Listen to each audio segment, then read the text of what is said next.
smoky and spicy with a Chipotle style all his own. It's a new Montgomery Inn Chipotle barbecue sauce. Make it a part of your home team. Available now at your neighborhood grocer or online at CincyFavorites.com.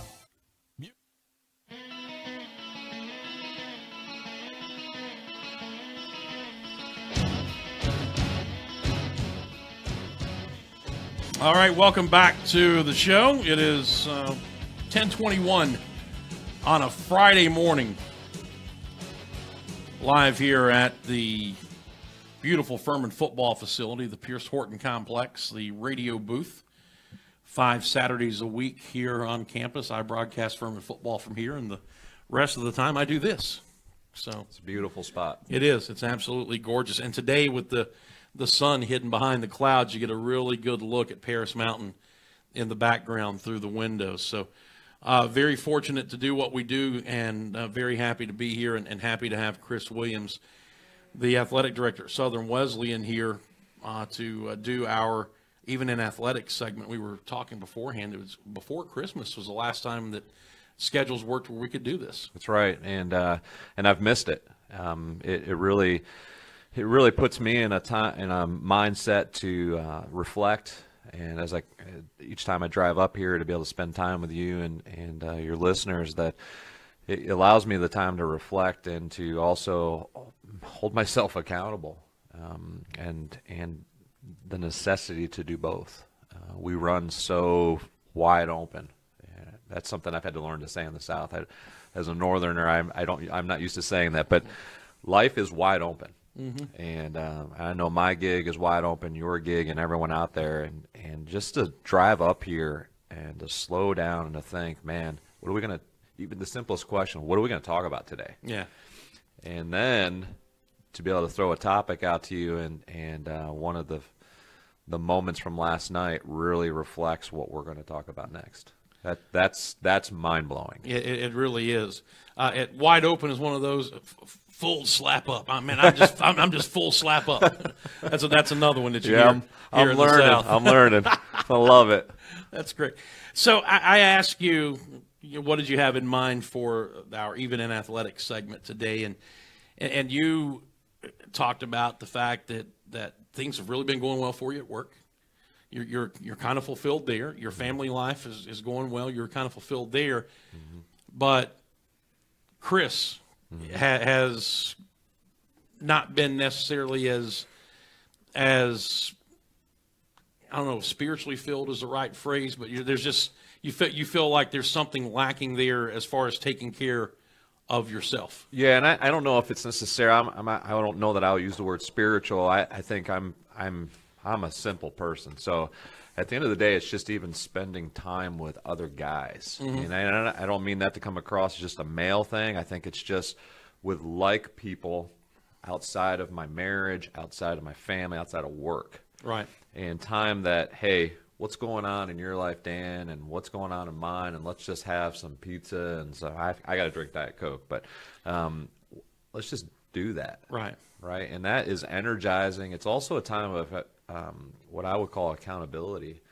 And we use the phrase iron sharpens iron. And I think those are the times that I'm missing right now. And I find that I'm more tired because I'm not doing that. Mm-hmm. And I'm also not being filled up by my buds. Back in the day, you used to say my boys. Yeah, that's right. When you get married, you have less of those, but that's right. we need to find those times. And I find that I'm allowing other things to fill my heart and my brain and my soul, and those things tend to be negative, just from media and Facebook and all the things that are going on in the world. I allow those things to creep in rather than to fill my time with my guys and to be able to build each other up there. So one of the things that we talked about earlier was the iron sharpens iron. So in Proverbs 27:17, it says, iron sharpens iron, and one man sharpens another. In the International Standard Version, it says it a little bit different. It says, iron sharpens iron, so a man sharpens a friend's character. And I know I need that. I know I need that right now. And even yesterday at lunch was able to spend time with a good friend, and it just felt awesome. And it was nothing special. It was quesadillas salsa, and a conversation. And I felt energized after leaving that moment. And it sounds so simple, and yet I think in the grand scheme of things, it's those simple moments that really mean the most to us. We tend to complicate and overhype everything, and that includes our religion and our theology and everything else. And really, we make things a lot harder, a lot more difficult than they really are, whether it's in our work life, whether it's in our church life, whatever the case may be. And it's those simple moments. As I was telling you, it's amazing that you would bring this up as a topic today. Yeah. Again, because I've been feeling the same thing. We have been up until just about 5 days ago. We've been a one-car family since before Thanksgiving because the transmission in my wife's car went out. And it's taken us this long to be able to get it fixed.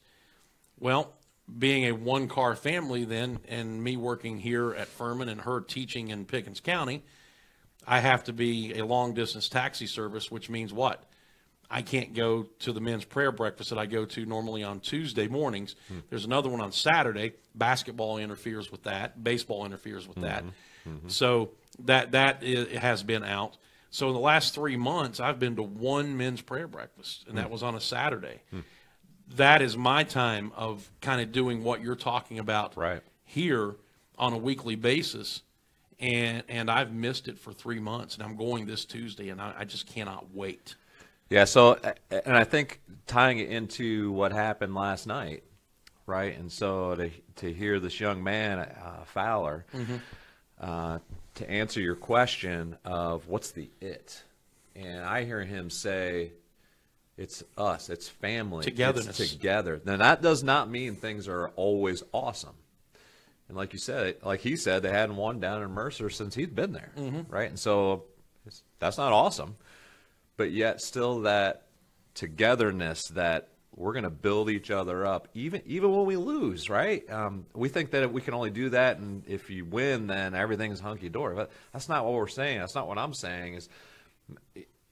It's all the time I'm building into you, and that I've got a group of people around me that have got me, win or lose, whether my day is A+ or a C-. None of that matters. It's that they're dumping into me, and that I'm dumping into you. And if we're honest with ourselves, we get great energy out of that. Sure. But yet we don't find the time to do it. Here I sit as someone who says, I got to do better. But I would also say, man, our team, so let's bring it back to athletics. Our teams, like I coach a U10 team. So under 10 at the rec. You're herding cats, basically. Yeah. It's great fun. It's great. I love it, right? So, but these boys, they get so fired up. The ref's not giving me the call. And I'm like, no, let's just play ball, right? Let's enjoy playing ball. And I think if we do that, the simplest form, all the other stuff comes together, right? And everybody settles down. You have confidence, like Fowler last night. All of a sudden, he feels the confidence coming from his brothers, coming from his coaching staff. I got the call. They believe in me. They've been telling me this whole time. We've been building each other, and then all of a sudden, you make that shot. Really, the shot doesn't matter, but that's what ties it back to the reality of, wow. Yeah. Wow. Well, you know, it again, you can see God's hand kind of painting the script here. Yeah, like SoCon John just said. SoCon John, God writes the best scripts. He certainly does. The post-game interview with Nico Medved that we haven't played yet. But in there was a stretch in the second half where Mercer was doing a lot of defensive changing. They were playing a matchup zone and doing some different things out of it. And we looked as discombobulated on offense as I've seen us probably in a couple of years for a stretch of about 8 to 10 minutes. And Nico said that, you know, he called a timeout and he looked at his team and he said he didn't like the body language he was seeing. So he told him, he said, you know, quit worrying about all the other stuff. Just worry about the next play. And if you make a mistake, let it go. Worry about the next play. Right. Concentrate on that. And then as a coaching staff will do, they make a little adjustment, and suddenly, boom, you're off and running again. But it was that pause in that moment, let's block out all of the trash. Let's forget everything that's happened to this point. Let's get our body language right. Let's get our minds right. And let's just focus on the next thing. Let's not look, because I think they were down 8 or 9 at the time. So let's not look at, well, can we go on a 10-0 run to get the lead? Can we get a basket this trip? Yeah. Then can we get a stop the next trip? And just that little reminder seemed to take that negativity out. And of course, again, they go on a run and end up coming back and winning the game. And I find that very interesting, and I think that it goes back to this proverb that sharpening one another, sharpening your neighbor, and adding character and to one another. I think that's what coaches do. But I think that a lot of times, if we talk about even in athletics, I think that as a student athlete, it's also your responsibility to do that back to your coaching staff, because it's a big circle. And so if we can do that, we can have that trust back and forth like they did in that moment last night, that I think that develops the character that each of us desires. And what you made the key point, it pushes negativity out. And in our world, and in particular right now in our U.S. culture, there is negativity in every single crevice of our day. And the more and more that we can push those things out and search for people to surround ourselves with the positive. And I'm not saying everything is unicorns and sunshine, because obviously today it's not, but rainbows and lollipops is what I like to say. Yeah. It's not that. But even in those moments, we're choosing something. We're either dumping in and receiving from that, or we're getting the negativity barraging us in our brain and our heart and our soul, and then what usually comes out is negativity. And those are the things that tear teams apart, families apart, and what I feel at times, it makes me tired, and it makes me not want to be out there sharing with people, and so I become introverted. And I'm here rather than trying to do this and pushing out. Right. Well, and that's why it's so important to do what we were talking about as we opened the segment, for away from our work, away from even our families, for Christian men to find time to spend some time with each other. It doesn't, again, have to be anything more than just a simple lunch. It doesn't have to be some big dramatic moment where the music swells in the background and that Hollywood contrived moment. It's just that it can be that simple moment of being able to look at somebody and say, man, I'm struggling right now. Yeah. Can you help me? Can you pray for me? Or you look like you're struggling. What can I do? Yeah.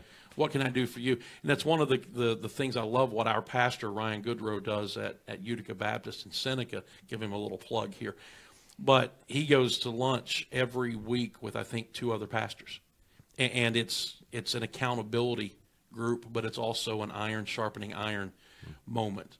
So if the pastor needs to do it, doesn't the congregation need to do it? It's like one of the things I remember, since we were talking about Larry Bird during the break. Yeah.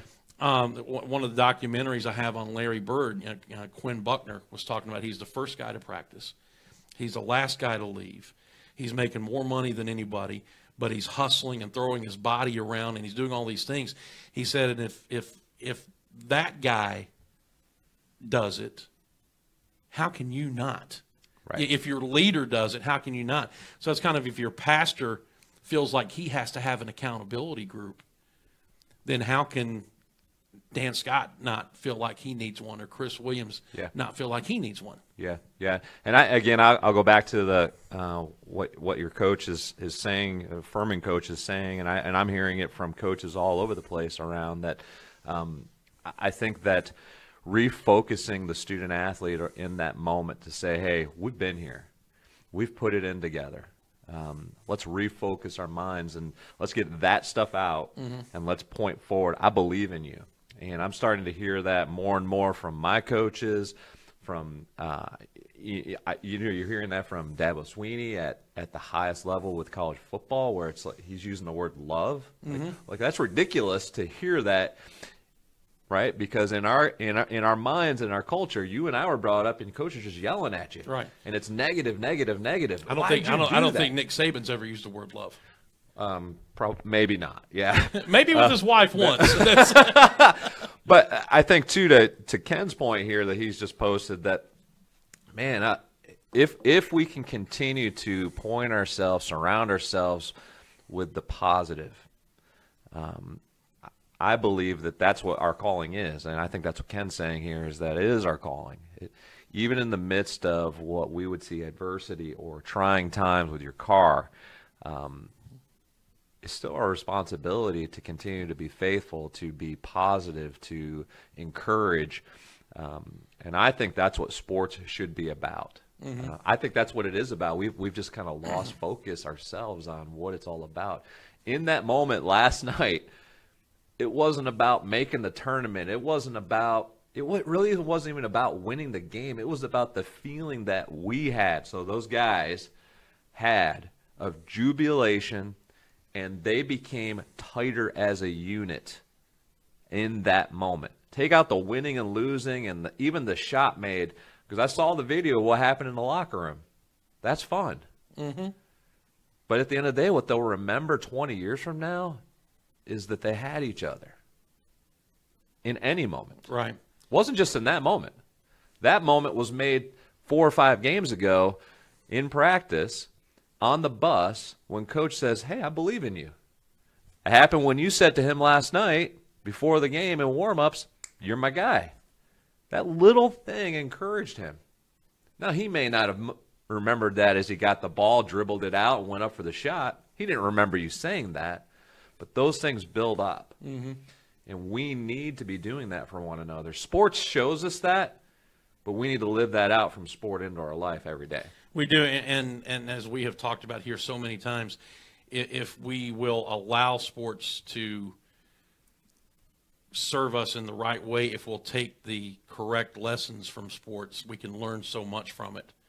Oftentimes, even that has gotten convoluted now, and so much negative and so many distractions. But there are those moments that can really be moments that transcend sports, and that's kind of why we're doing this segment. Even in athletics, there are those moments that transcend sports, and as you said, Daniel Fowler, he didn't get the ball. Said, well, Dan Scott said I was going to be his pick to click today, so I'm going to go hit this game-winning shot. Well, I need to spend more time with you, Dan, if that's the case. But just the idea that afterwards, when you're talking to him and he's still putting his team before himself and talks about being together, and every time Niko Medved tweets about his team, his hashtag is team together. It's a mindset, and that doesn't just happen. No, Chris, that's work. That's work. It's dirty. It's messy. It's hard. And I think that's one of the things that I'm struggling with. And because you've asked me this question over time about, so when does winning come into the equation? It does. It does. And I think it does at the highest level more than, because there's money and there's all that other stuff out there. However, if we strip that away and we get into what I think D2 and D3 athletics, and even I'll mention the U10 team that I'm coaching, at the very basis of it, winning and losing has to be stripped away so that we can get to all the other pieces of why we do athletics. And it is to sharpen iron. It is to build character and integrity so that when you get out into the real world, you're ready. Okay? Athletics is not real world. It's a training ground. That's what it was made for. It was also made for us to be entertained, but if you strip it all away, it is building integrity and character and teamwork. Now, we get confused and we go straight to the winning and losing. Well, they're not winning and losing, so all that other stuff doesn't matter. It does matter. And I'll go back to Silicon John again. The teams that are willing to give it up and to really trust each other and take away the winning and losing, it's amazing to me and to all of you other people out there listening, it's amazing to me, and you know this, we know this, that when we're willing to work on those things and really, really work and sacrifice to one another, you usually win. Yeah. You usually win. But that's really hard, because after 2 games of a season and you lose 2 games, we're all of a sudden really worried about the scoreboard more than about doing the work. More than the process. Yep.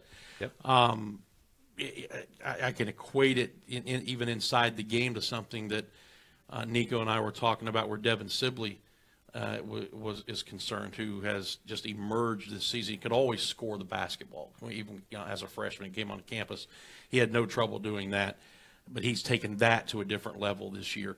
But he has, when he's locked in, and those moments still come and go a little bit, but when he's locked in, he has become one of the elite premier perimeter defenders in this league as a junior. And I asked Devin, I said, describe your defense when you came onto campus as a freshman. And the word he used was atrocious.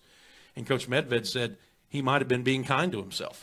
So, but you know, the point is, as Nico and I were talking about, isn't it amazing that even as an individual or as a team, when you focus, and talking purely basketball semantics here, Sure. When you focus on being the best defender that you can be, that suddenly it opens up your offensive game. It's incredible. Isn't it? It's incredible. Okay, so I don't want this to come across as bragging or anything. I did this because I felt like I was convicted to encourage more. Mm-hmm. Came back from NCAA convention where one of my colleagues had said that he was writing letters. He spent the first 15 minutes of his day, gets into the office, writes a little note, sends it off. So I said, I'm going to do that.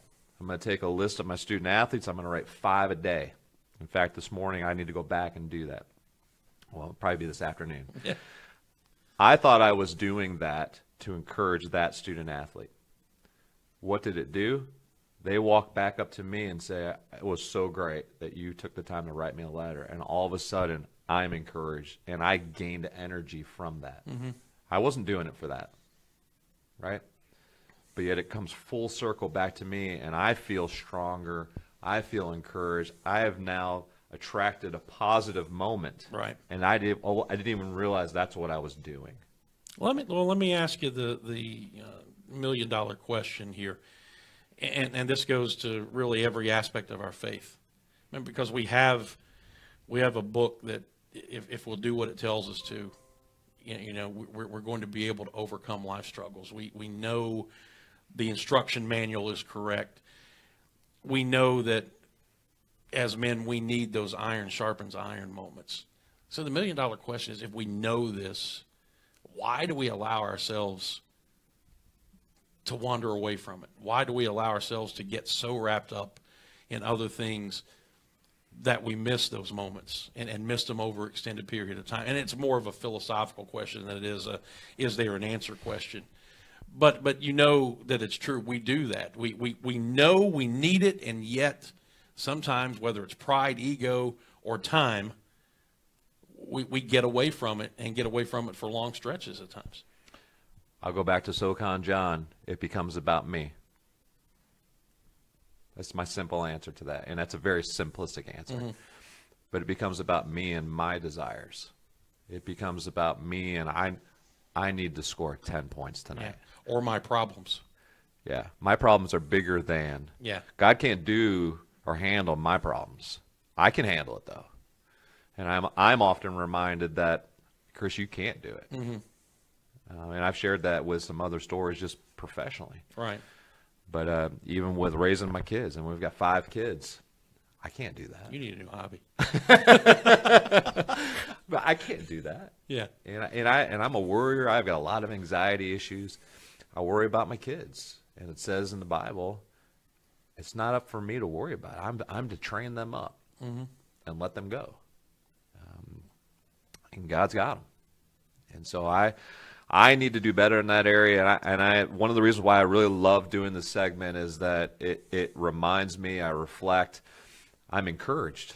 And I'm encouraged because I see things on your feed right there that are reminders to me that I'm not alone, that there is a team out there, and that we're doing this thing together, and that we get it, We agree, but can we hold it, not to hold it accountable, but to encourage, be positive, surround ourselves, and continue to go out there and gain momentum with positiveness. And let's rid ourselves of negativity.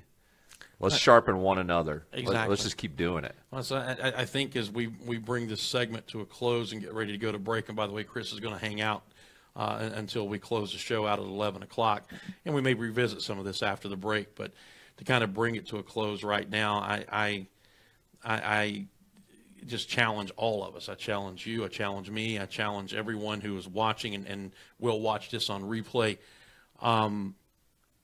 Be intentional about seeking out the relationships with other Christian men.